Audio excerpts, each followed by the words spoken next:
how to set up PayPal donations in Facebook. So hello guys and welcome back to today's video. In today's video, let's show you how you will be able to have payment donations on your Facebook page or your Facebook profile.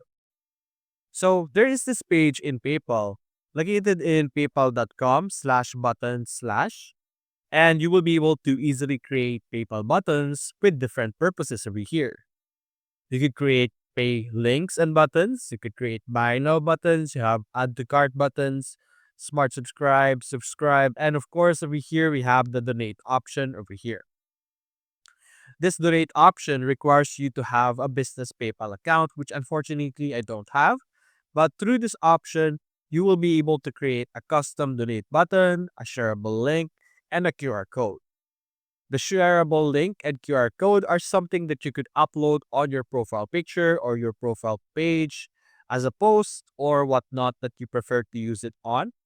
And the way you are able to create your custom donation link is very similar to how this buy now button is modified and created, as you can see here.